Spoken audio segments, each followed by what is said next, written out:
Hello and welcome to Teasing the NFL. This is your destination for NFL teaser bets. I'm Daniel Saludo along with Andrew Chang here. We are taking you through week 1 of the 2021 NFL season. Next game on the board is the Jacksonville Jaguars going to the hometown Houston, wearing the hat. Need to take that Brady jersey off, but yeah. Going to the Houston Texans. This is the Jacksonville Jaguars going to the Houston Texans. Pull up the lines here. Jacksonville is actually the away favorite here at -3, and your total is 44.5. So Jacksonville would get teased across the 0 to +3. Houston gets teased up to +9. Your over gets teased down to 38.5, and your under gets teased up to 50.5. All right, hometown boy, it is us. Actually, we're both hometown guys, but that's right. Tee it up, man, because we know I am very bearish on the Texans this season. You know what? I just gotta say, the fall from grace really hurts, and we have just been disrespected as the league's worst team. Actually, the total's down to 44. How dare you? Anyways, as I was saying, not only are my Texans disrespected in my personal life and on the show, I'm being disrespected in my fantasy league, just only winning projected 2 games to win, and the Texans are only projected to win 4 games? Come on, guys. We are in the same division as Jacksonville, and if we're lucky, maybe Carson Wentz gets injured somewhere down the line. There's no way we could beat the Titans. I'm just going to say. I mean, we were very close last year by 1 possession with Deshaun Watson.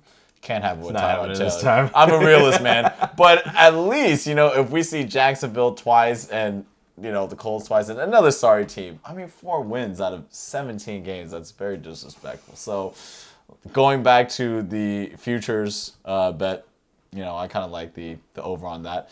But in this situation where you're giving my Houston Texans, who are at home, 9 points that they can lose by, I'm fairly confident that they won't lose by 9. Right. I think they might keep it close. It is a rookie quarterback's first game away. I don't know what the stats on those are, but I can't imagine them being all too great. Especially, we don't really see anything in preseason. But, the Texans always look good in preseason. That's like one of the underrated bets before the real NFL season. Is just like Texans preseason done. But I think season's coming up. We do have a lot of veterans on our team. I don't know if that's going to help us at all. But, I feel like that Jacksonville defense still in shambles, just like our defense now. So we're kind of even there. And when you look at QB talent, I say that's just about even too. You had Tyrod Taylor, which, okay, well, you might think that Sunshine is Trevor Lawrence might be better than Tyrod Taylor, which in the athletic ability department, that might be true. But Tyrod still has some veteran experience. He kind of knows how to read some of these NFL defenses with whatever little playing time that he had.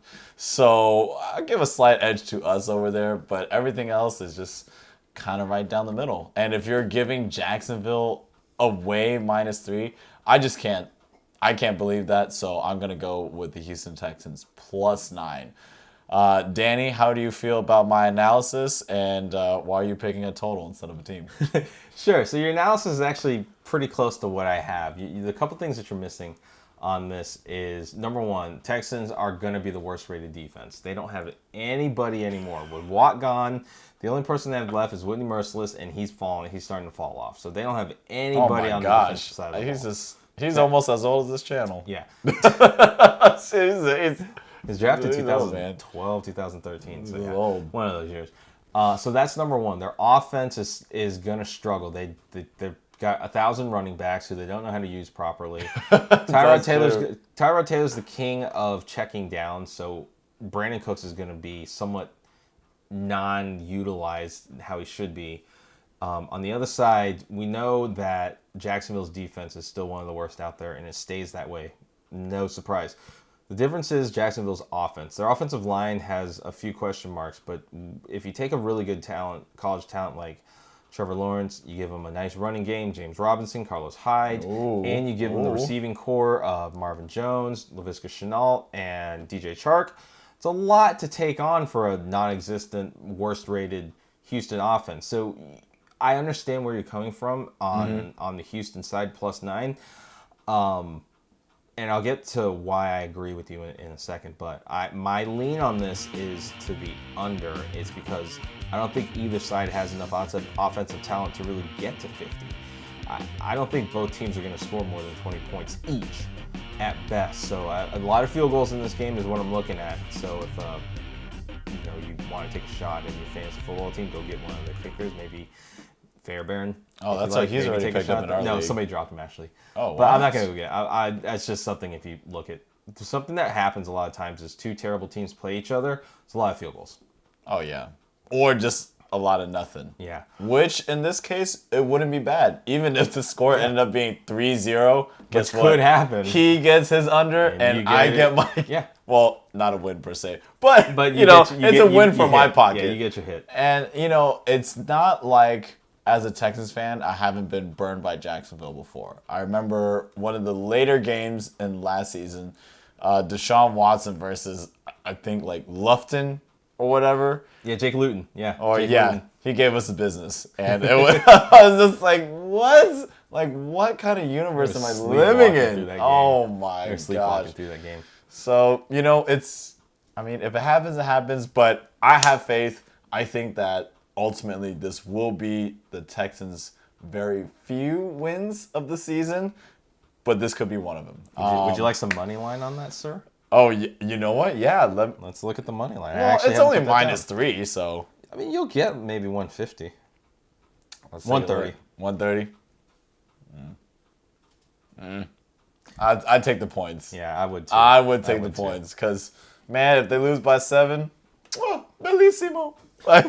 So, yeah, like I said, we talk about the key numbers, and I think that's a pretty good line for the Texans. Yeah. I don't have really much faith in any of those teams amounting to much against each other or scoring that much against each other. So I think it'll be pretty safe. And what I'm looking for in this game, since I just want it to kind of be within that 9-point range, is how close it'll be. And since these teams are just not like too close, but they're pretty similar. It's not really apples to apples, but no, you're right. The analysis that Dan and I just did, it'll just literally just take a line, like maybe one tick here, one tick there, but it's literally, tit for tat. So that's what I feel. I like your under pick too. If I wasn't going to be a hometown dum-dum, I would pick the under as well. So. Don't always bet with your heart, but I understand that. And you're getting the right side. Talk to me in week 2, Danny. I know, right? Talk to me in week 2, Danny. I think you're picking the right side on because you have the right justification there. You're expecting low scoring. If I'm looking at the under, that means I want more of the points, and that means you take the Houston Texans at home, taking more of the points. I mean, I wouldn't be surprised on my portfolio if you saw a same game teaser for this one. It's risky. It's a risky game just because too many unknowns with both teams, so it's a risk to take, which is why I lean more to a total. If I have too many question marks, I take a total. That's a lot of times what happens with me. Okay. Yeah. That's fair. We'll look at some quick history on this. Houston was one of the worst teams last season. They were 6-10 against the spread. They're at home here. They were 3-5 last season at home.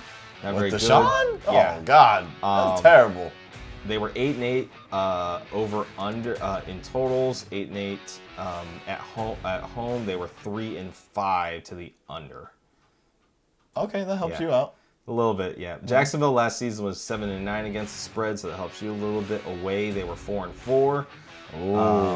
Totals, they were 8-7-1 away. They were 4-3-1 to the over.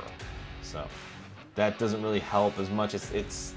But I always like putting these stats out just to have some extra piece of information. But with a whole new season and everything, unless the team's very similar or the same like Tampa Bay is, like Buffalo is, then you can kind of use last season's stats. But we'll keep you up to date with all the stats coming up for this season and everything. So, fantastic. Again, we are taking Houston here for him. for Andrew. +9, and I'm taking the under at 50, expecting a low-scoring field goal game, so I'll be happy to take that. So let us know in the comments how you think this game's going to go. If you're betting any of these sides or totals in this AFC South battle, let us know in the comments. But until then, for Andrew Chang, I'm Daniel Saludo. If you like the content you got in this video, give it a thumbs up, give it a like, subscribe, tick the notification bell, and select all. That way you stay up to date with all of our latest videos and previews for the rest of the season and week 1. Stay tuned for the rest of those previews. But until then, make sure you get your bets in. And of course, don't forget to be a tease.